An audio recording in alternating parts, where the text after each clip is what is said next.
क्या शर्मा रहा है? दांत खाज खुजली है, सबको होती है। जालिम लोशन मुझे दादी ने दिया। और आप सभी का स्वागत है। मैं हूं संजीव उपाध्याय। निदा फाजली का एक शेर है, वो ये कहते हैं कि दुनिया जिसे कहते हैं जादू का खिलौना है, मिल जाए तो मिट्टी है, खो जाए तो सोना है। दरअसल ज़िंदगी में हम सबके साथ यही होता है कि जिस चीज़ की हम कामना करते हैं, इच्छा करते हैं, जब तक वो नहीं मिलती तब तक तो उसका मोल हमें रहता है, लेकिन मिलने के बाद हम उसके बारे में थोड़े से लापरवाह होने लगते हैं। जब से कोरोना आया, हर व्यक्ति की ज़बान पर एक ही सवाल था कि वैक्सीन कब आएगी। लेकिन जब वैक्सीन आई तो हम सब जानते हैं कि कई भ्रम, कई शंकाएं, कई सवाल लोगों के मन में आने शुरू हो गए, जिनका कोई वैज्ञानिक आधार नहीं था। लेकिन सुनी सुनाई बातें, सोशल मीडिया और बहुत से लोगों के मन में ये सवाल आने लगा कि वैक्सीन लगवानी चाहिए या नहीं लगवानी चाहिए। लेकिन इस सप्ताह एक बहुत ही कमाल का काम हुआ और जब दूसरा चरण टीकाकरण का शुरू हुआ तो हम सब ने देखा, देश ने देखा और दुनिया ने देखा कि सबसे पहले माननीय प्रधानमंत्री श्री नरेंद्र मोदी ने टीका लगवाया। टीकाकरण को लेकर जो सवाल हैं और टीकाकरण के लिए किस तरह से रजिस्ट्रेशन कराना है, आज बहुत विस्तार से इस कार्यक्रम में हम विशेषज्ञों के साथ समझेंगे। हमारे साथ जो विशेषज्ञ जुड़ रहे हैं उनका परिचय हम कराना चाहेंगे। स्टूडियो में हमारे साथ हैं डॉक्टर जी.सी. खिलनानी, आप चेयरमैन हैं PSRI institute of pulmonary medicine, critical care and sleep medicine. साथ ही आप, जैसा कि हम सब जानते हैं, फॉर्मर हेड रहे हैं पल्मोनरी मेडिसिन डिपार्टमेंट के अखिल भारतीय आयुर्विज्ञान संस्थान एम्स।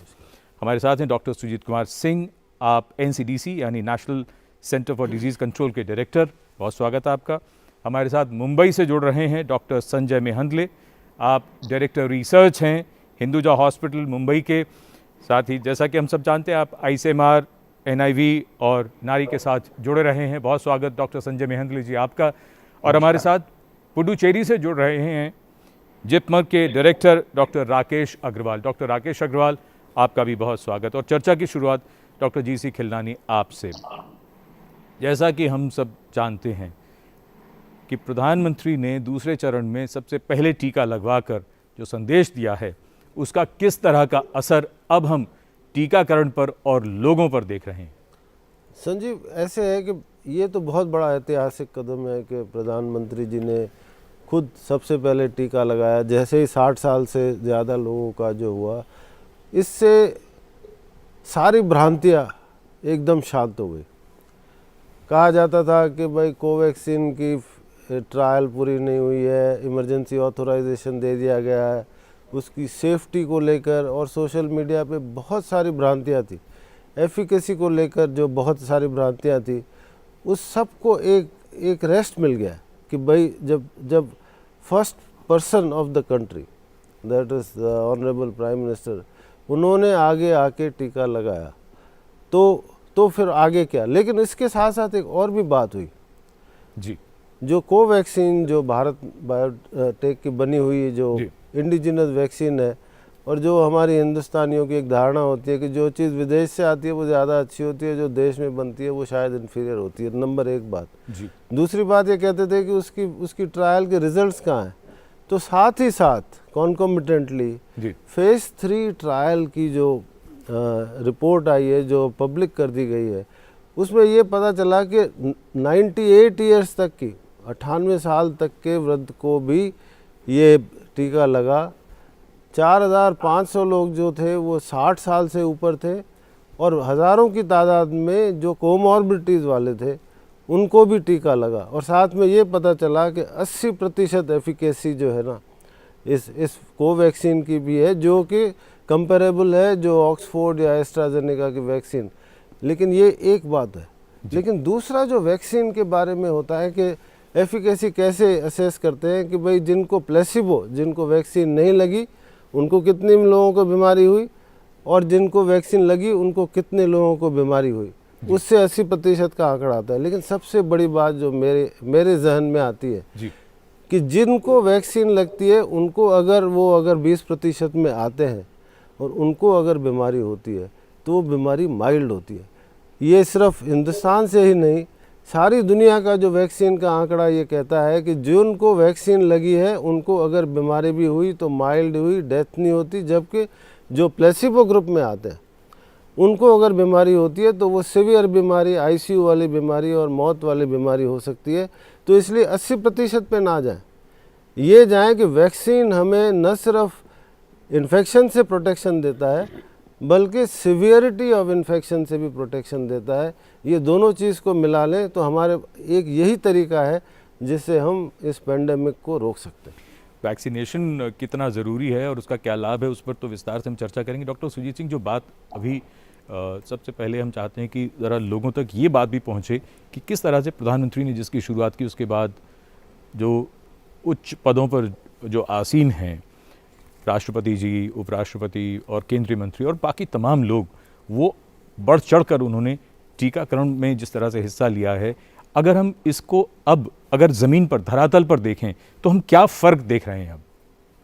देखिए, जो अभी अभी जैसे खिलनानी साहब ने कहा और जो हम सबको विदित है कि पहले थोड़ा सा एक संकोच था मन में, बिल्कुल, डॉक्टर्स और हेल्थ केयर वर्कर्स में जी। और चूंकि डॉक्टर्स और हेल्थ केयर वर्कर्स एक तरीके से लीडर भी होते हैं समाज में, लोग भी समझते हैं कि मेडिकल साइंस के बारे में उनकी जानकारी ज़्यादा अच्छी है और जब वही हिचकिचाहट दिखा रहे हैं तो कहीं ना कहीं कुछ ना कुछ ऐसा डाउट क्रिएट हो जाता है जी। लेकिन जैसे कि अभी देखा, और दूसरा ये भी एक डाउट था लोगों के मन में कि हमारे जो राजनीतिक हैं, हमारे जो ये हैं, लेकिन ये एक बड़े स्ट्रेटजी के तहत किया गया था, जो दुनिया में मान्य साइंटिफिक विधि है जिसके तहत ये किया गया था और उसको एक बार हमने सब जगह रोल आउट किया और आज हमने उसके एडवर्स इफेक्ट्स भी देखे।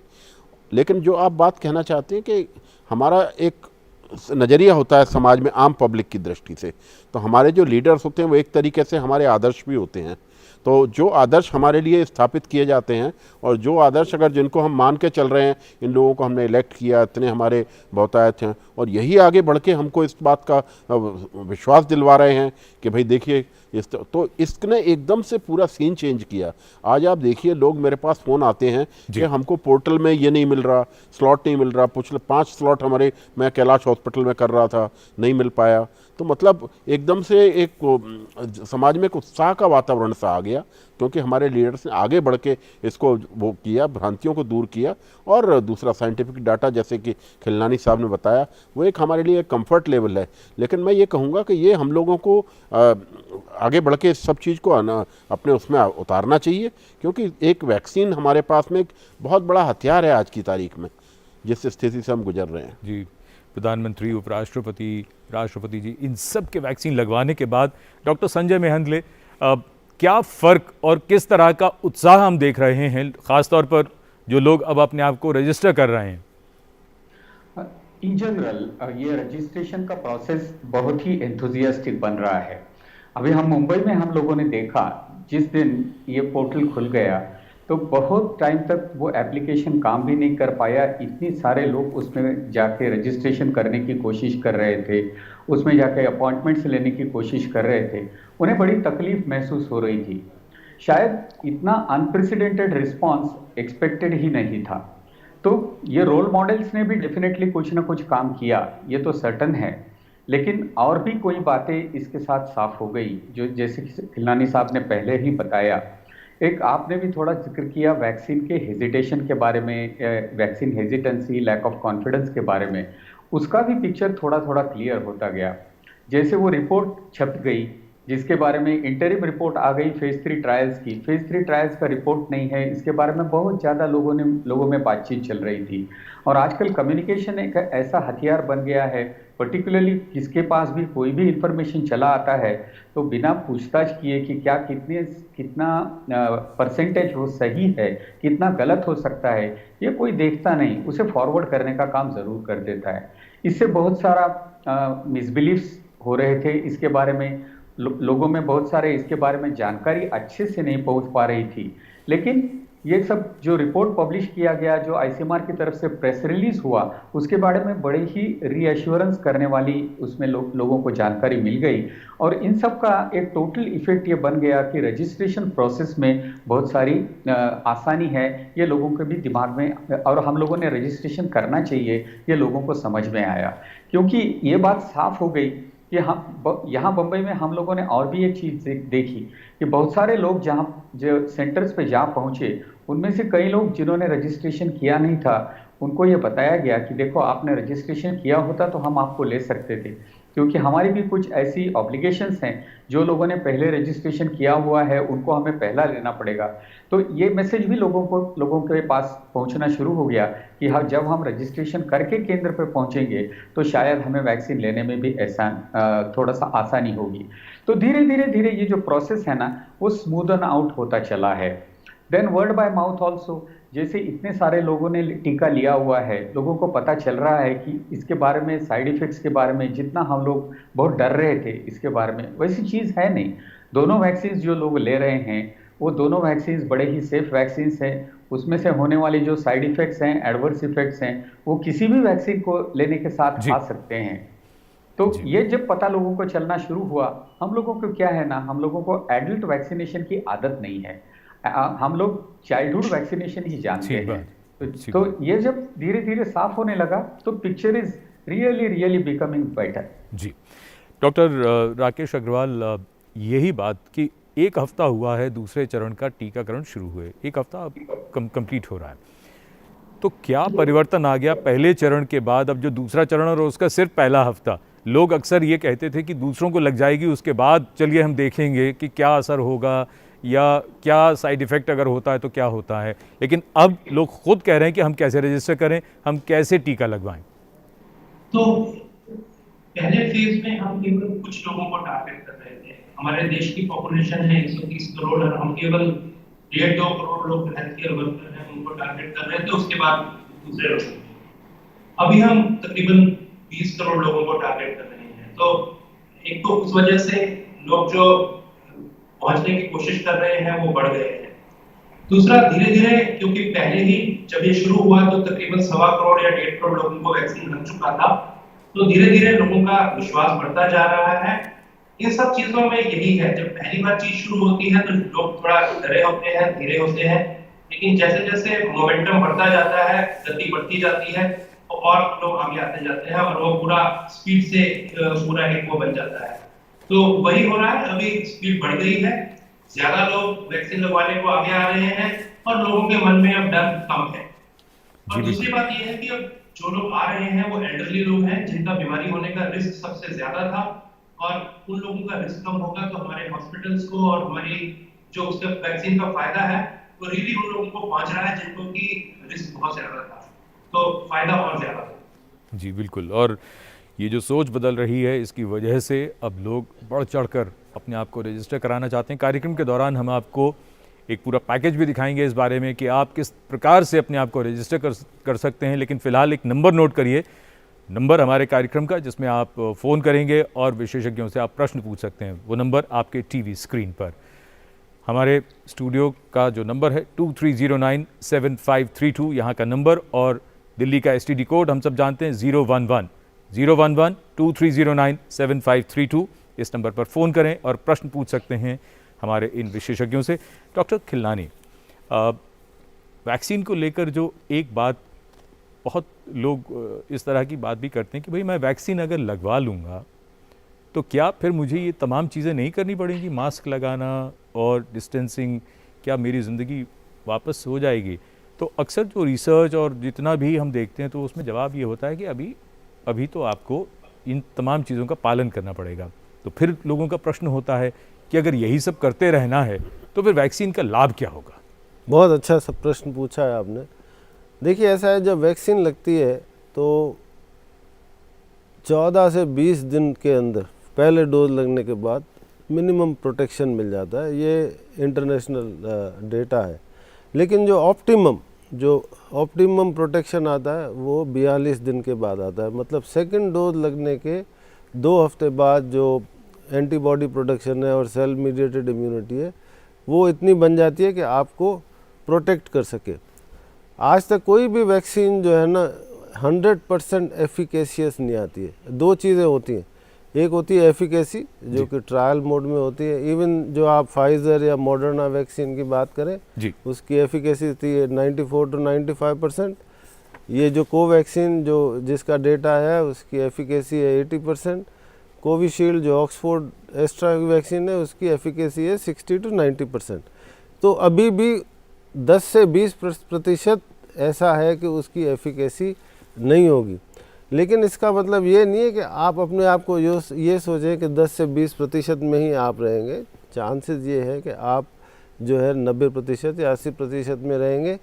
लेकिन बीमारी घातक है, बीमारी घातक है। मौत की दर अभी भी बनी हुई है। 1.5 लाख से ज़्यादा इंडिया में लोग मर चुके हैं, 22 लाख से ज़्यादा दुनिया में मर चुके हैं, क्योंकि ये बीमारी घातक है। और इससे बचाव के तरीके हमारे पास मौजूद हैं, चाहे मास्क हो, चाहे सोशल डिस्टेंसिंग हो, चाहे हैंड हाइजीन हो। इसका हमें पालन करना चाहिए। वो इसलिए कि आपने वैक्सीन ले ली, आपको जो इन्फेक्शन होगा वो माइल्ड होगा, या मोस्ट प्रोबेबली आप एसिम्प्टोमेटिक होंगे, लेकिन ट्रांसमिट कर सकते हैं। तो इसलिए आपको आपका बचाव सिर्फ आपका बचाव नहीं है, आपके परिजनों का, आपके स्कूल में, आपके जो साथ जो काम करते हैं, वो सबका बचाव है। तो इस बीमारी से लड़ना है तो मल्टी प्रोंग अप्रोच है होनी चाहिए। सबसे इम्पॉर्टेंट जो सबसे पावरफुल टूल वैक्सीनेशन है, लेकिन I would say equally powerful है मास्क का पहनना, सोशल डिस्टेंसिंग और हैंड हाइजीन, और अपने आप पर अंकुश रखना, अपने आप पर संयम रखना।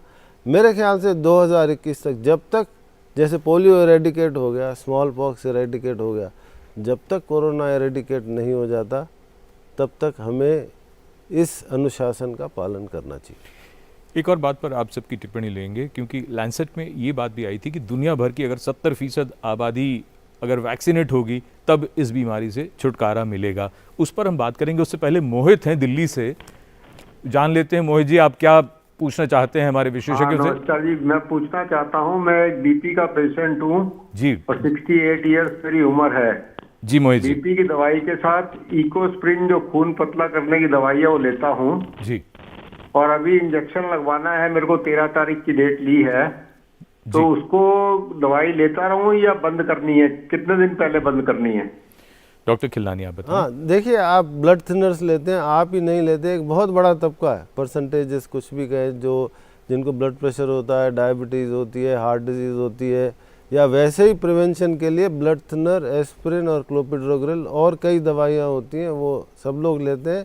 और ये एक भ्रांति है कि अगर आप ब्लड थिनर ले रहे हैं तो आपको कोविड वैक्सीन नहीं लेनी चाहिए। कोविड वैक्सीन किसी तरह का भी एक वैक्सीन है, जैसे कोई इन्फ्लुएंजा का शॉट होता है या निमोनिया का मस्कुलर इंजेक्शन होता है। तो इन सब लोगों को इंजेक्शन लगाने में बिल्कुल नहीं डरना चाहिए, दवाई रोकने की बिल्कुल भी ज़रूरत नहीं है।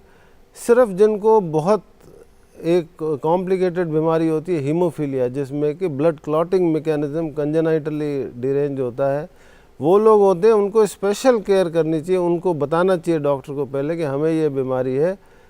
तो या जो एंटीकोएगुलेंट्स पे होते हैं उनको अपना INR टेस्ट करा लेना चाहिए, क्योंकि वहाँ ब्लड कलेक्शन या हेमेटोमा बन सकता है। ब्लड थिनर्स लेने वालों को बिल्कुल घबराने की ज़रूरत नहीं है, आराम से जाके अपना इंजेक्शन लगवाएं। इसका आधार क्या था? ये भ्रम किस तरह से क्यों फैला ये कि जो ब्लड थिनर्स पर हैं, क्या इसलिए कि उनको प्रिक लगेगा इसलिए? नहीं, देखिए, ऐसा है, जो ब्लड थिनर है वो ब्लड को थिन करता है, तो उसकी जो थक्का बनने की जो कैपेसिटी होती है, जैसे हमें चोट लगती है तो खून आता है। जो लोग ब्लड थिनर हैं उनको अगर चोट लगेगी तो उनको ज़रा सा ज़्यादा खून आता है, अगर चोट लगेगी तो इसलिए ये भ्रांति इसलिए आई कि ये सोशल मीडिया से ज़्यादा आई है। इसका कोई वैज्ञानिक इसका कोई वैज्ञानिक मेडिकल बेसिस नहीं है, वैज्ञानिक आधार नहीं है। और ये इस वजह से बहुत लोगों ने अपना वैक्सीनेशन पोस्टपोन किया है और डर रहे हैं। तो इसीलिए हम लोग ये बार बार बोल रहे हैं। पिछले प्रोग्राम में भी मैंने बोला था कि जो लोग भी ब्लड थिनर पे हैं उनको बिल्कुल ना रोकें, क्योंकि कई सारे ऑपरेशंस होते हैं। अगर आप कोई डेंटल प्रोसीजर कर रहे हैं जिसमें कि चीर फाड़ की ज़रूरत है, या आप कोई बायोप्सी करा रहे हैं, तो वहाँ ये रिकमेंडेशन होती है कि एस्पिरिन को 3 दिन पहले बंद करना पड़ता है, क्योंकि उसमें रिस्क ज़्यादा होती है। ये एक पतली सी सुई से लगने वाला इंजेक्शन है, इस पे कोई असर नहीं होता। ठीक। डॉक्टर संजय मेहंदले, हम एपिडेमियोलॉजी को लेकर अगर हम समझना चाहें, डॉक्टर सुजीत सिंह भी यहाँ हैं, उनका भी अनुभव अभी हम सुनेंगे। आपसे मैं ये समझना चाहता हूँ इस बीमारी का चलन, क्योंकि अब 1 साल के बाद अगर हम देखें तो हम कहाँ खड़े हैं अंडरस्टैंडिंग को लेकर, और वायरस जिस तरह से बिहेव कर रहा है उस पर आप क्या कहना चाहेंगे? देखिए, इस पर्टिकुलर बीमारी ने, इस पर्टिकुलर वायरस ने हमें बहुत जो हमारे पहले कंसेप्ट थे इसके बारे में, उसको बड़ा चैलेंज किया हुआ है। मतलब जब से ये बीमारी आना शुरू हुई, बहुत सारे लोग थे जो बता रहे थे कि ये 2-3 महीने चलेगा, बंद हो जाएगा। कुछ लोगों का जैसे जैसे बीमारी का it started spreading across all the continent, सभी जगह से केसेस आने लगे। पर्टिकुलरली जब वेस्टर्न वर्ल्ड में इसके केसेस बहुत ही ज़्यादा मात्रा में आने लगे, उनमें मोर्टेलिटी बहुत ज़्यादा बढ़ने लगी, तो लोगों को ये समझ में आना बंद हो गया कि ये क्यों हो रहा है। क्योंकि ये हेल्थ सीकिंग बिहेवियर से रिलेटेड नहीं है, क्वालिटी ऑफ हेल्थ केयर से रिलेटेड नहीं है, क्योंकि इन देशों में जो अच्छी मानी जाती है, in spite of having a lot of limitations in access to healthcare in our country, less than optimum healthcare seeking behavior of our people, why is it that our mortality is low? तो ऐसी खूब सी इसमें चीज़ें हैं जो अभी हमें अच्छे से पता नहीं है। इसके ट्रांसमिशन पोटेंशियल किस में ज़्यादा है, किस में कम है, डेफिनेटली इसके बारे में भी हमें पता नहीं है ठीक से। जब से बीमारी होती है उसको मतलब डुप्लीकेशन रेट्स हमने जैसे देखे, तो डुप्लीकेशन रेट्स कैसे कैसे बढ़ते गए, कम होते गए over a period of time, and then जैसे जैसे पीक तक हम लोग पहुंचने लगे, वो धीरे धीरे कम आना शुरू हो गए। तो इसका भी डायनामिक्स हमें ठीक से समझ में नहीं आया। क्या होगा, ये पूरा एपिडेमिक जो है ये हमारे लिए एक थोड़ा सा लर्निंग कर्व है। इसका सारा जब पूरा एविडेंस गैदर हो जाएगा, ग्लोबल एविडेंस होगा, नेशनल एविडेंस होगा, इसका डेटा जब हम लोग एनालाइज करेंगे पूरे नेशनल लेवल पे, माइक्रो लेवल पे, डिस्ट्रिक्ट लेवल पे, स्टेट लेवल पे, तो हमें ये सब पैटर्न और ज़्यादा अच्छे से समझ में आना शुरू हो जाएंगे। अभी हमें लग रहा था कि हम लोग इस तरह पे कदम पे पहुंच गए हैं कि यहाँ पे भारत में तो बीमारी कम होते देखी है हम लोगों ने। जनवरी फरवरी दिसंबर जनवरी में हम लोग बहुत खुश हो गए कि at least we are reaching a very nice stage here, कि बहुत सारे स्टेट्स में बीमारी कम होना शुरू हो गया। बट लेकिन हमने ये देखा अभी फिर 4-5 स्टेट्स में ऐसे हम देख रहे हैं कि बीमारी और केसेस बढ़ रहे हैं, ज़्यादा हो रहे हैं यहाँ पे। अभी महाराष्ट्र में मैं देख रहा हूँ एक लास्ट 1 वीक 10,000 के आसपास केसेस हैं। उसमें भी बम्बई, पुणे, नागपुर में almost 1000 cases per day last almost 1 week यहाँ पे आ रहे हैं। तो इसका मतलब तो यही हो रहा है कि अभी 1 साल में हमने अच्छे से जितना सीखना चाहिए था वो सीखा नहीं है। That's a sad part of the story. मतलब हमें अभी सब जो किलानी साहब ने बताया कि जिसका ट्रांसमिशन कैसे होता है, वो कैसे रोका जा सकता है, इसके बारे में बहुत सारी जानकारी लोगों को दी गई, लेकिन हम लोग वो समझ नहीं पाए। जी यही बात। डॉक्टर सुजीत सिंह, आप क्या कहना चाहेंगे जो डॉक्टर संजय मेहंदले कह रहे हैं, और 5 राज्यों की जो बात है, अभी हम पिछले 10-15 दिन से लगातार हर रोज़ नंबर ऑफ केसेस जो है वो इंक्रीज़ होता जा रहा है, ये चिंता की बात है? जी हाँ, बिल्कुल ठीक कहा उन्होंने। कहा कि ये चिंता की बात इसलिए भी है, मैं इसके थोड़ा से बैकग्राउंड में जाना चाहूँगा कि ये क्यों हो रहा है। पहली चीज़ हमें ये रियलाइज़ करना चाहिए कि हमारे देश की आबादी 130 करोड़ लगभग है।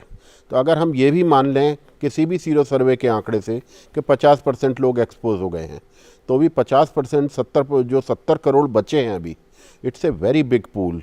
और ये जो हमारा पूल है ससेप्टेबल पॉपुलेशन का, ये जब भी वायरस से इसका इनकाउंटर होगा तो ये इन्फेक्शन होगा उनको। और इन्फेक्शन होने का कारण 2 हैं। नंबर 1, बार हम सभी जानते हैं कि जब से अनलॉकडाउन की प्रक्रिया हुई है और जब से हमको ओवरऑल कंट्री में दिखने लगा है कि पूरे जगह केसेस डाउन जा रहे हैं, डाउन जाने के साथ ही एक पब्लिक में एक कॉम्प्लेसेंसी बिहेवियर आ जाता है। हम ये सोचने लगते हैं कि सब चीज़ ठीक होती जा रही है, अब हम लोगों को मास्क भी नहीं पहनना चाहिए और हम पार्टियां भी कर सकते हैं, क्योंकि 1 साल से सब लोग एक बंदिश में रहे, तो सब लोगों को कहीं ना कहीं ये लगने लगा कि अब बहुत हो गया भाई, अब हम किसी तरीके से इससे निकलें। और फिर कुछ लोगों ने ये भी कहा हमने तो पार्टी की थी, कुछ भी नहीं हुआ, हमारे यहाँ तो शादी भी इतनी बड़ी हुई, कुछ भी नहीं हुआ। ये पर्टिकुलरली जो महाराष्ट्र का भी संजय जी बता रहे थे, मैं महाराष्ट्र में गया था, अमरावती, अकोला, जहाँ पे कि एकदम स्टीप राइज है। अमरावती बहुत छोटा शहर है, कोई बहुत बड़ा शहर नहीं है, 5-6 करोड़ की लाख की आबादी है। तो क्या कारण क्या लगा आपको? कारण, सबसे बड़ा कारण ये है कि पहली बार जो वहाँ पे केसेस आए थे वो किसी भी तरीके से 200 केसेस प्रतिदिन की से ज़्यादा नहीं आए थे। Large pool of population susceptible था। दूसरा जो मैंने कारण बताया कि लोगों में इस बात का बहुत ही कॉम्प्लेसेंट बिहेवियर आ गया था शादी का सीज़न आया और लोगों ने इस बात को अपने उससे निकाल दिया, आपको हार्डली कोई आदमी मास्क पहने मिलेंगे।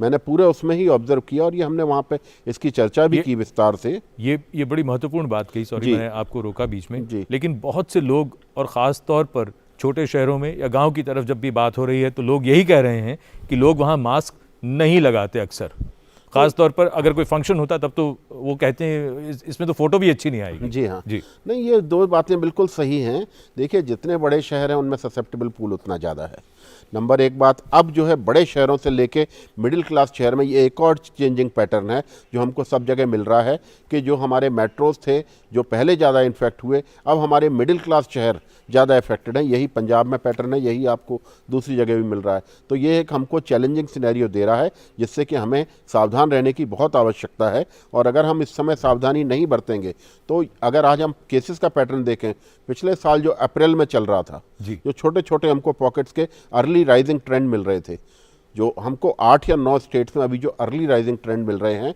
इसके ऊपर हमको बहुत ही जोर से अंकुश रखने की ज़रूरत है, नंबर एक।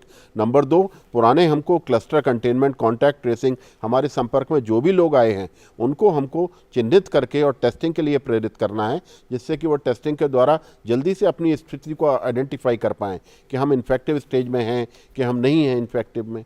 तो ये बहुत ही एक बात है। लेकिन जो एक इन्होंने बात कही कि चैलेंजिंग, किस पेंडेमिक से हम बहुत सीखे हैं, ऐसा नहीं है कि पेंडेमिक ने हमको सिखाया नहीं है, लेकिन जो इस वायरस का, ये एक तो नंबर एक रेस्पिरेटरी वायरस है जिसका स्प्रेड कई डिफरेंट तरीक़ों से हो रहा है। तो वो सब तरीक़ों को हमने ग्रेजुअली अपने अपने तरीक़ों से समझा और अपने अपने तरीक़ों से उसको बचाव किया। आपकी बात में एक महत्वपूर्ण बात जो आपने कह दी वो ये कि ये ख़तरा हो सकता है कि छोटे शहरों तक जो हमने जो हालात नहीं देखे थे वो छोटे शहरों में, जैसे आपने अमरावती का जिक्र किया कि ऐसे कई छोटे शहर हो सकते हैं अगर हम लापरवाह हुए तो। बिल्कुल जी। फिलहाल हमारे एक दर्शक केएल ठक्कर जी हैं फोन लाइन पर। ठक्कर जी, बहुत स्वागत, क्या जानना चाहते हैं, बताइए। हाँ, मेरा गुड मॉर्निंग डॉक्टर साहब, मेरा डॉक्टर खिलानी जी से सवाल है जी। मैं ये पूछना चाहता हूँ कि मैं एक हेल्थ केयर वर्कर हूँ, मेरी एज 71 ईयर है जी। तो मैंने फर्स्ट डोज वैक्सीनेशन की 1 मार्च को ली है जी। तो मैं ये जानना चाहता हूँ तो क्या कुछ इम्यूनिटी उसमें आ जाती है तो क्या मैं पेशेंट से इंटरेक्ट कर सकूँ और मेरा को डेंजर कम रहे इसका बीमारी के लगने का, मैं ये जानना चाहता हूँ जी। नहीं, देखिए, आपकी एज 71 ईयर्स की है, आपने पहला वैक्सीनेशन लगा लिया है। मेरी सलाह ये रहेगी कि आप दूसरा वैक्सीनेशन जब आपको लग जाएगा उसके बाद 2 हफ्ते तक इंतज़ार करें। उसके बाद मैं कहूँगा कि आपको एक ऑप्टिमम इम्यूनिटी डेवलप हो गई है। उससे पहले अपने आप को आज़ाद ना समझें, ये मेरी आपसे सलाह है। थैंक यू जी।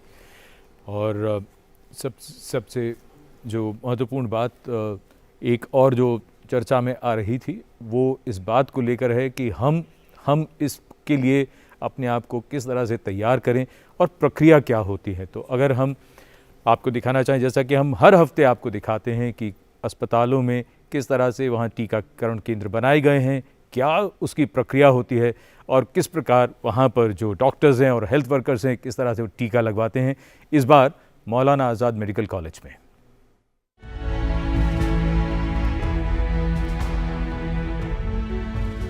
जो हमारी टीम है यहाँ पे CTVs है, हमारे वैक्सीनेशन ऑफिसर्स, वैक्सीनेटर्स, सब बहुत एक टीम में काम कर रहे हैं। यहाँ पे जब पेशेंट आता है हम उसको पूरा वेरिफिकेशन करते हैं, उनकी IDs चेक करते हैं, फिर वो रजिस्ट्रेशन में जाता है, रजिस्ट्रेशन में दोबारा रीवेरिफिकेशन होता है, पोर्टल पे एंट्री होती है, उसकी पोर्टल पे एंट्री पे वक्त में ही हम वेरीफाई करते हैं। उसके बाद वो वैक्सीनेशन के लिए आता है, वैक्सीनेशन प्रॉपर प्रोटोकॉल्स के हिसाब से होती है, उसको समझाया जाता है, उसको मैसेजेस दिए जाते हैं, की मैसेजेस हैं हमारे जो हम उसको देते हैं, उसको फिर उसके बाद वो ऑब्जर्वेशन रूम में जाता है। वहाँ 30 मिनट्स के लिए वो वेट करता है और यदि देखते हैं उसमें कि कोई AFI वगैरह तो नहीं हो रहा है, उसके बाद जब वो 30 मिनट्स ओवर हो जाते हैं तो हम उसको भेज देते हैं प्रॉपर कंसेंट फॉर्म्स के साथ। मैंने कोविड-19 वैक्सीन की 2nd डोज लगवाई है, ये एकदम सुरक्षित है, आप ज़रूर लगवाएं इसको, उससे घबराएं नहीं। जैसा सभी को पता है कोविशील्ड और कोवैक्सीन आई हुई है, इसमें कोई फ़र्क नहीं है, जो जिसका मन करे वो ही लगवाइए, किसी को फोर्सफुली इस तरीके से नहीं कि आप ये वाली लगवाइए या वो लगाइए। दोनों वैक्सीन अपनी जगह पे बहुत अच्छी हैं। हम सबको वैक्सीनेशन कोविड-19 का अब लग चुका है। हेल्थ केयर वर्कर्स के तरफ से मैं बोल रही हूँ, और सेकेंड डोज भी अब लग गई है and we are quite comfortable and happy about this. So इसमें कोई डरने की बात नहीं है and I think we all should 100% go ahead and get ourselves vaccinated. Frontline workers और हेल्थ केयर प्रोफेशनल्स के बाद अब बारी हमारे सभी जो जनता है उनके लिए है, खास करके 45 to 59 ईयर्स के जो लोग हैं, जो कोमॉर्बिड कंडीशंस हैं, जिनको डायबिटीज़, हाइपरटेंशन और इस तरह के जो बीमारियां हैं, वो लोग भी लगवा सकते हैं। खास करके उनको एक अपने डॉक्टर से एक सर्टिफिकेट लेना पड़ेगा और वो सर्टिफिकेट को अपलोड करना पड़ेगा कोविन के ऐप में, और साथ में सभी डिटेल्स अपनी भरनी पड़ेंगी। और 60 वर्ष से ऊपर जो वृद्धावस्था में जो लोग हैं वो लोग ज़रूर लगाएं। इसमें कोई डर की बात नहीं है, मैंने खुद लगाया है और साथ में हमारे अस्पताल में सभी कर्मचारियों ने इस वैक्सीन को लगाया है। कोवैक्सीन हो या कोविशील्ड, दोनों लगाए हुए हैं। साइड इफ़ेक्ट्स हमारी तरफ से मेरे को कुछ नहीं हुआ है और ना ही हमारे साथियों को कुछ हुआ है। कोविड-19 वैक्सीनेशन कोविड-19 से बचने का एक सटीक और अचूक उपाय है, और मेरा यही मानना है कि जैसे ही आप लोगों को अवसर प्राप्त हो, आप इसका लाभ ज़रूर उठाएं। हमें अपने देश के वैज्ञानिकों और डॉक्टरों पे गर्व होना चाहिए कि उनके द्वारा बनाई गई वैक्सीनेशन न केवल भारत को बल्कि पूरे विश्व को कोविड-19 से लड़ने की क्षमता प्रदान कर रही है। इससे घबराए नहीं और इसका लाभ उठाएं। I got my second dose of COVID vaccination. The entire staff and the entire process was very smooth for me, right from the registration to the vaccination purposes. All the staff here were very helpful and very accommodating with the request. And I want to request to all the people that please get yourself vaccinated, and this vaccination is completely safe. हम लोग आज vaccination यहाँ पर लगवाने के लिए आए हैं। यहाँ का जो स्टाफ है बहुत ही कोऑपरेटिव है। उन्होंने हमें पहले इसका पूरा डिटेल बताया कि इसको वैक्सीनेशन लगवाने से कोई प्रॉब्लम नहीं होगी। हम लोगों ने प्रॉपर जो है वैक्सीनेशन लगवाया। उसके बाद हाफ एन आवर हमें जो है रेस्ट करने के लिए कहा गया, उसमें हमें कोई भी दिक्कत नहीं हुई है। आप लोगों से यही रिक्वेस्ट है कि आप ज़्यादा से ज़्यादा जो है वैक्सीनेशन करवाने की कोशिश कीजिएगा, इससे कोई दिक्कत नहीं होगी और कोविड-19 जो है वो फैलने से रोका जा सकेगा। और इन तमाम बातों को सुनने के बाद अगर किसी के मन में ज़रा सा भी भ्रम है तो उम्मीद है वो दूर हो गया होगा। और फिलहाल मुंबई से कैलाश जी हैं टेलीफोन लाइन पर। कैलाश जी, बहुत स्वागत। क्या जानना चाहते हैं, बताइए। सर, दो सवाल है सर। मुंबई से कैलाश बाग बोल रहे हैं। नंबर 1 सवाल, मैंने फर्स्ट डोज लिया है, सेकंड डोज जरूर लूंगा, लेकिन क्या ये 28 दिन के बाद ही लेना जरूरी है या 2 या 3 महीने के बाद ले सकते हैं? सर, सेकंड सवाल ये है सर, ये कोमॉर्बिड कंडीशन के लिए डॉक्टर का सर्टिफिकेट जरूरी होता है, लेकिन क्या डॉक्टर का सर्टिफिकेट जरूरी है? अगर जरूरी है तो डॉक्टर लोग यहाँ पे 300 से लेकर 500 रुपीज सिर्फ सर्टिफिकेट के लिए चार्ज कर रहे हैं sir. And I am sorry to say, it is a fact. आप 45 के ऊपर है और आप कोमॉर्बिड है तो आपको डॉक्टर से मेडिकल सर्टिफिकेट की आवश्यकता है, तो आपसे 300 से 500 रुपए लिए जाते हैं ऑफिशियली। क्या वो देना जरूरी है? And third but last question, क्या ये वैक्सीन मैं दोनों डोज लेने के बाद क्या मेरे नाक में या मेरे हाथ से ये वायरस मेरे नाक में चला जाए और मैं इन्फेक्ट हूँ, क्या मैं दूसरों को ये स्प्रेड कर सकता हूँ? लेकिन ये फीस का जो इश्यू है सर, ये जरूर पूछिए सर, ये फीस देना जरूरी है क्या? डॉक्टर सर्टिफिकेट मांगते हैं सर, सिर्फ मेडिसिन मेडिकल प्रिस्क्रिप्शन से नहीं मांग रहे। बिल्कुल। डॉक्टर खिलनानी जवाब दे रहे हैं इस प्रश्न का, बताइए डॉक्टर खिलनानी, संक्षेप में। हम नहीं, जो इन्होंने पहला प्रश्न तो ये है कि पहला डोज लिया है तो दूसरा डोज अपने नियम के अनुसार समय पे लगाएं। इसका बेसिस एक स्टडी आई है जो कोविशील्ड वैक्सीन के बारे में, जो कि पब्लिश्ड स्टडी है। उसमें ये कहा गया कि अगर 8 से 12 हफ्ते बाद वैक्सीन लगाएं तो इम्यूनिटी की दर ज़्यादा होती है, सेफ्टी की दर ज़्यादा होती है। लेकिन ये इसका ये एबरेशन था। जो डिसिप्लिन है वो एक इंजेक्शन के बाद 21 से 28 दिन के बाद, उसका मैं आपको वजह बताता हूँ। अगर आप डिले करेंगे जी अपना सेकंड डोज बाय 8 हफ्ते, एक तो हमें ये तय नहीं है कि आपकी इम्यूनिटी उससे बेहतर होगी कि नहीं। दूसरी बात है कि वो 8 हफ्ते जो आप डिले करें हैं, वो 8 हफ्ते यू विल बी अनप्रोटेक्टेड। तो वो एक आप रिस्क क्यों लेना चाहते हैं, जबकि हमें पता है कि अगर आप सेकंड डोज लेंगे 4 हफ्ते बाद तो आपकी इम्यूनिटी उसके 2 हफ्ते बाद ऑप्टिमम लेवल पे हो जाएगी। तो मेरी सलाह ये रहेगी कि आप अपने डोज को डिले ना करें। दूसरा जो सवाल उन्होंने पूछा कि अगर वैक्सीन के बाद उनको अगर इन्फेक्शन हो गया, उसका प्रश्न मैं उत्तर दे चुका हूँ, लेकिन फिर मैं दूंगा क्योंकि उन्होंने पूछा है कि अगर आपको वायरस अटैक करता है वैक्सीनेशन के बाद और आप अगर प्रोटेक्टेड है तो 90% चांस तो ये है कि आपको इन्फेक्शन होगा नहीं। 10% चांस ये मान भी लिया जाए कि आपको इन्फेक्शन होगा तो वो माइल्ड होगा।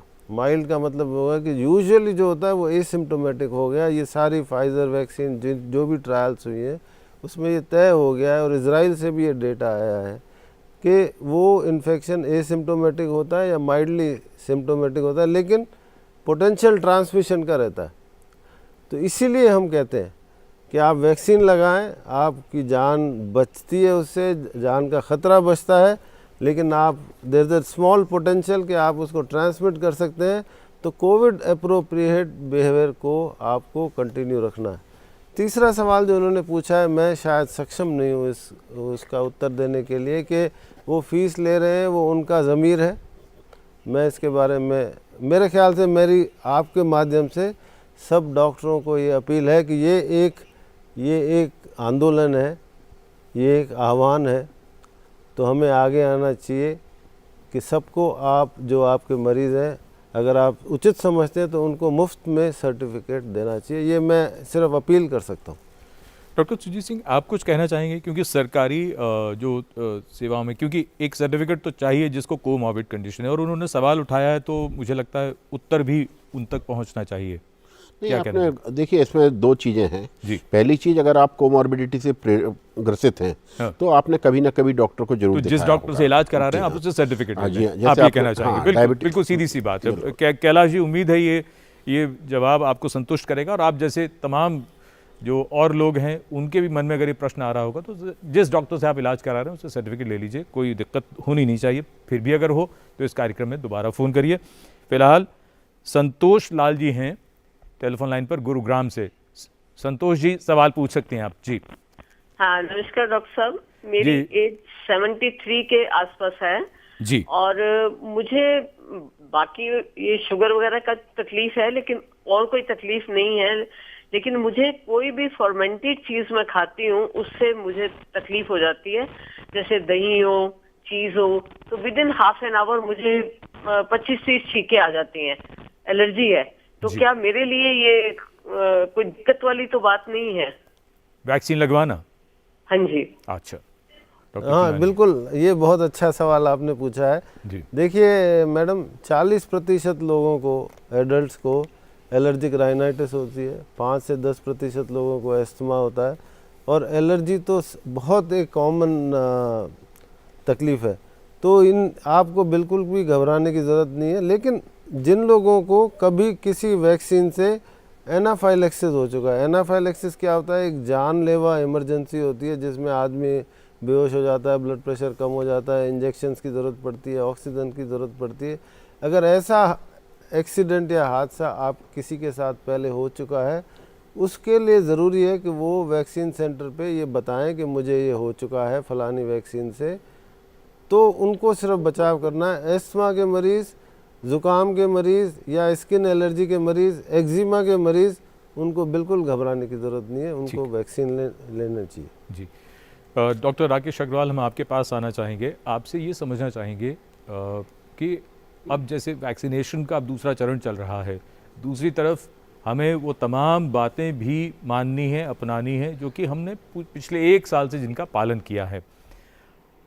कुछ राज्यों में और कुछ जगहों पे हम देख रहे हैं कि केसेस बढ़ भी रहे हैं। तो इसके स्प्रेड को रोकने के लिए, कोरोना वायरस के स्प्रेड को रोकने के लिए हमें क्या कदम उठाने पड़ेंगे और क्या हमारा व्यवहार रहना चाहिए? आप क्या कहना चाहेंगे, बताइए। कोरोना वायरस को प्रिवेंट करने के लिए वैक्सीन के अलावा हमारे पास और बहुत से तरीके हैं, बल्कि हम उनके ऊपर ही पिछले 1 साल से लड़ाई करते रहे हैं। कोरोना वायरस इन्फेक्शन केवल एक इन्फेक्टेड आदमी से दूसरे आदमी को हो सकती है। तो अगर हम कम से कम लोगों से मिले और जिससे भी मिले उससे एक दूरी पर बैठे, दूरी पर खड़े हो और मास्क पहने, तो ट्रांसमिशन बहुत कम हो जाता है। कुछ खास स्थितियां हैं जिनमें कि ट्रांसमिशन पर्टिकुलरली ज्यादा होता है, जैसे पार्टीज हैं। जब लोग एक साथ बैठकर खाना खड़े होकर खाना खाते हैं, उस समय मास्क हट जाता है और उस समय इन्फेक्शन का रिस्क बहुत ज्यादा हो जाता है, बिकॉज सब लोग बात भी करते हैं और खाना भी खा रहे हैं, मास्क नहीं है तो ट्रांसमिशन का रिस्क बहुत बढ़ जाता है।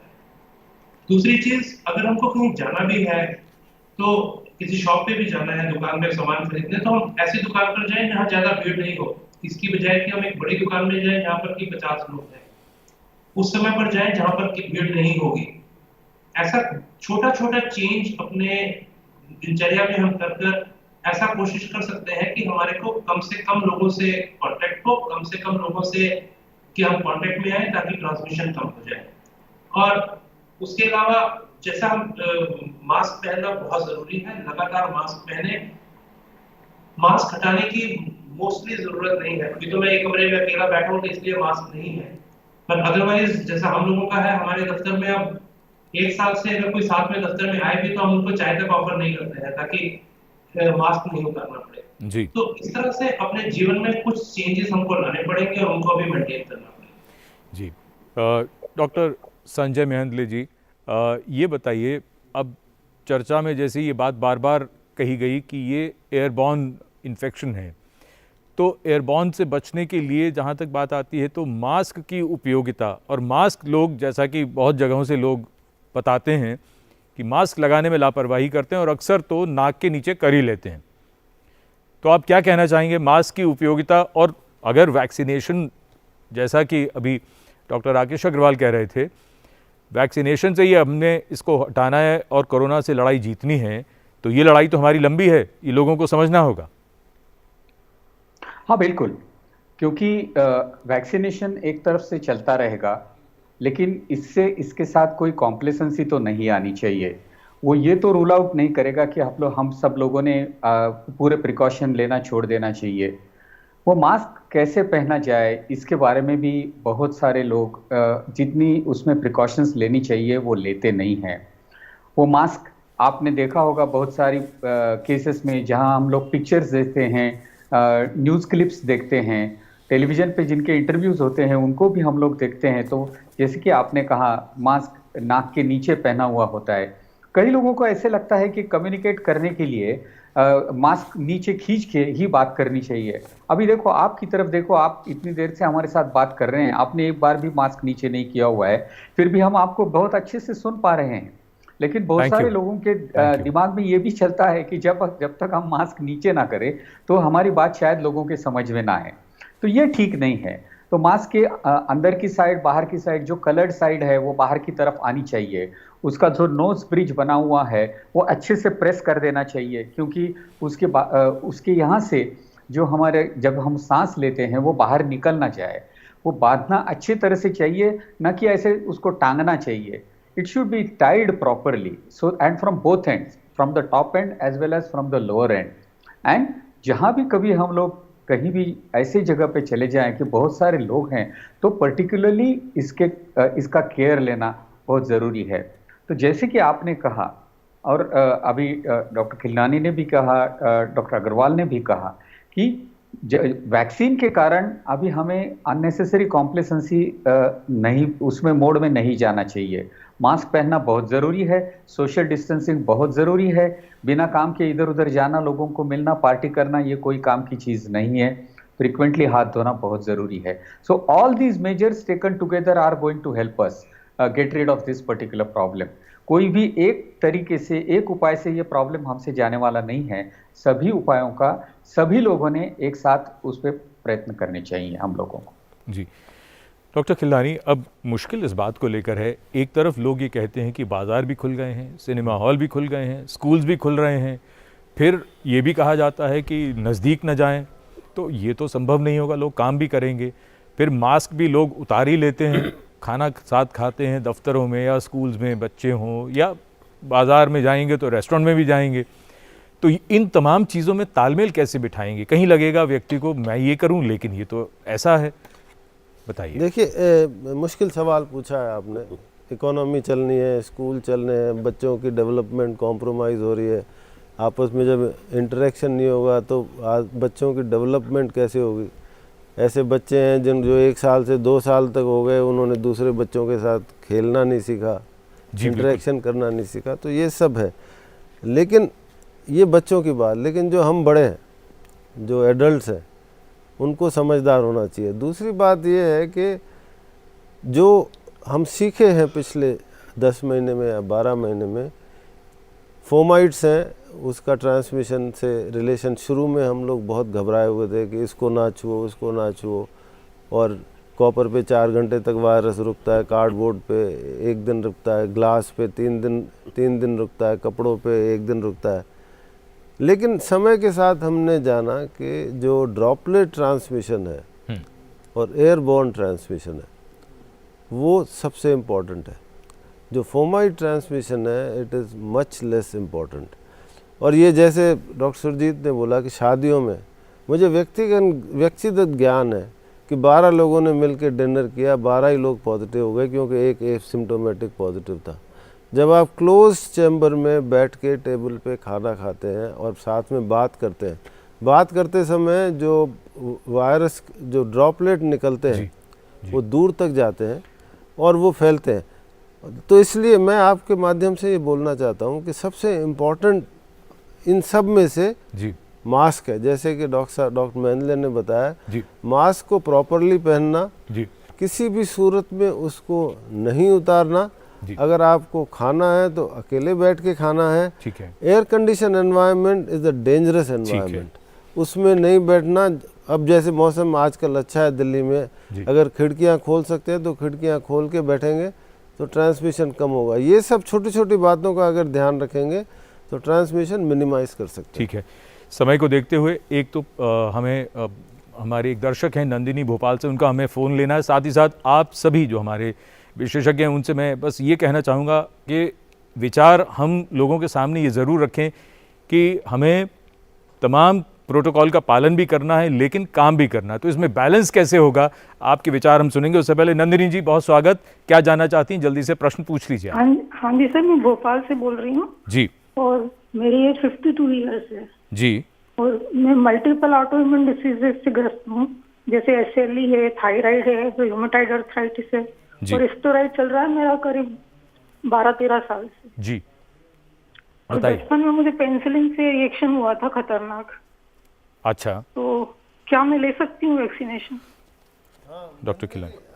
एक तो ये है कि आपकी जो कोमॉर्बिडिटीज़ हैं, जो आपने बताया रूमेटॉइड, SLE, ये कनेक्टिव टिश्यू की बीमारियां हैं, उसके लिए आप स्टीरॉयड ले रहे हैं, लेकिन बल्कि आपको तो आप प्रायोरिटी लिस्ट में आते हैं क्योंकि अगर आपको कोरोना होगा तो आपको ख़तरा ज़्यादा है, इसलिए आपको लेना चाहिए। दूसरा, अगर आपको पेनिसिलिन से डेंजरस रिएक्शन हुआ है तो इस जो वैक्सीन में कोई भी पेनिसिलिन जैसा पदार्थ नहीं होता है, लेकिन ये अच्छा होगा कि जब आप वैक्सीनेशन सेंटर पे जाएं तो डिक्लेयर करें कि आपको ये एक पेनिसिलिन से रिएक्शन हो चुका है, तो जो हेल्थ केयर सेंटर पे जाएंगे वो आपका विशेष ध्यान रखेंगे। हो सकता है आधे घंटे की जगह 1 घंटा आपको ऑब्जर्वेशन में रखा जाए, इसके बियॉन्ड आपको कोई खतरा नहीं है। लेकिन इनको कोई चिंता नहीं करनी चाहिए। बिल्कुल चिंता नहीं करनी चाहिए। बिल्कुल।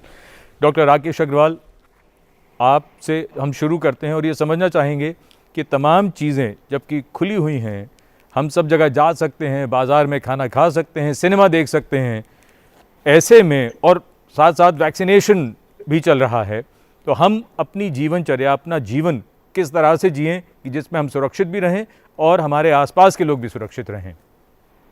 जब भी हमें कोई भी फैसला करना है, हमको थोड़ा अपना विवेक इस्तेमाल करना है, ये सोचना है कि ये चीज मेरे लिए जरूरी है क्या मैं ये जरूर करूं, मुझे काम पर जाना है वो मेरे लिए जरूरी है, वो मैं करूं, लेकिन मुझे मार्केट जाना है वो हो सकता है जरूरी नहीं है।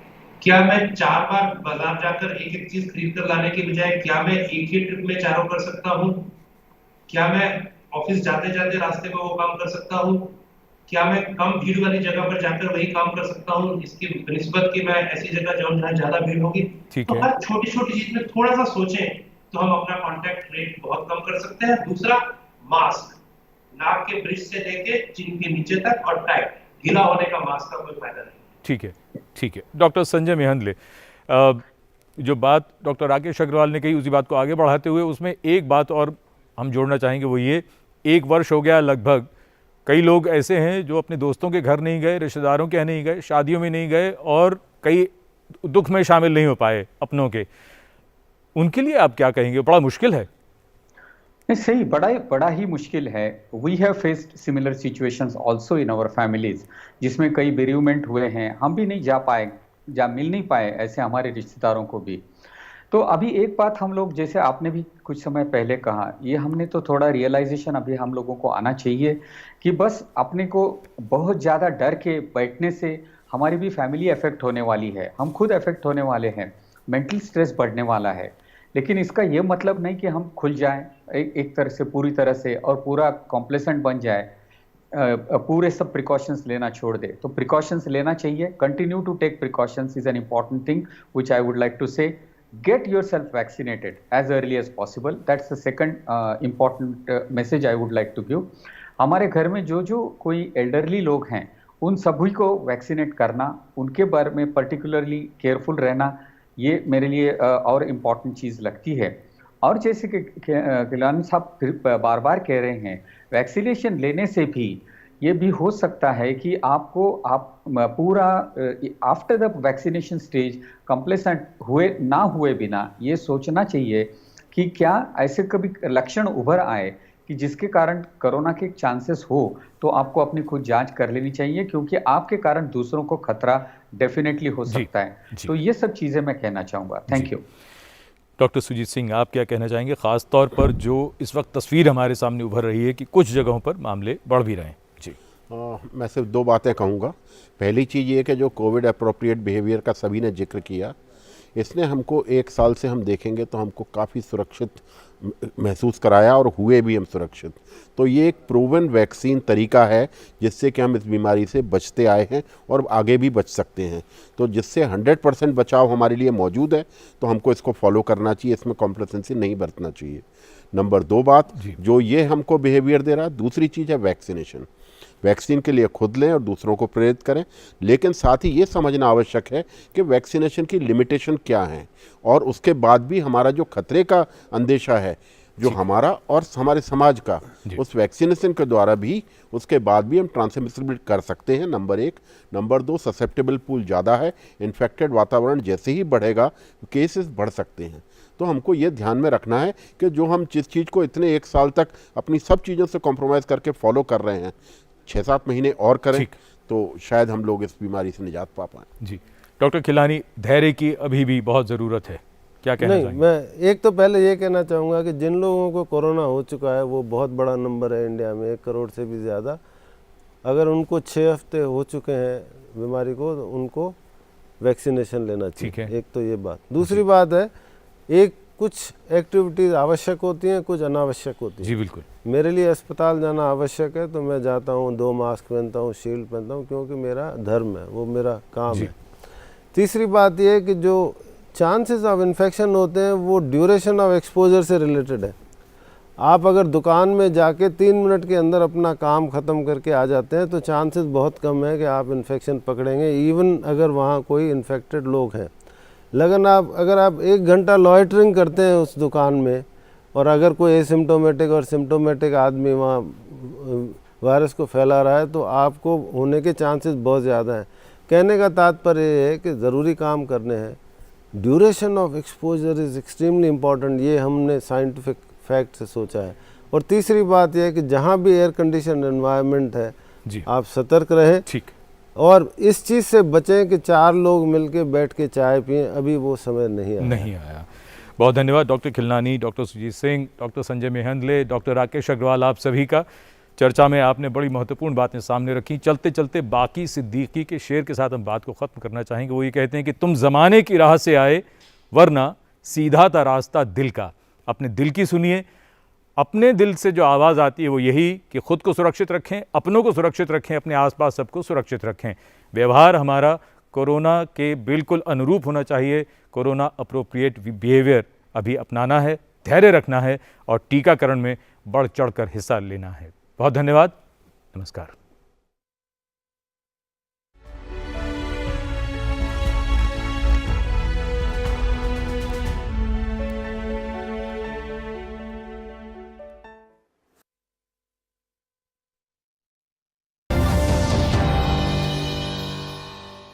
क्या शर्मा रहा है? दांत खाज खुजली है, सबको होती है। जालिम लोशन मुझे दादी ने दिया और बोली चर्म रोगों पर पड़े भारी। जालिम लोशन है पुराना खिलाड़ी, जो पुराना वही बेहतर है। जालिम lotion, fastest, trusted, tested TDO से। जालिम लोशन।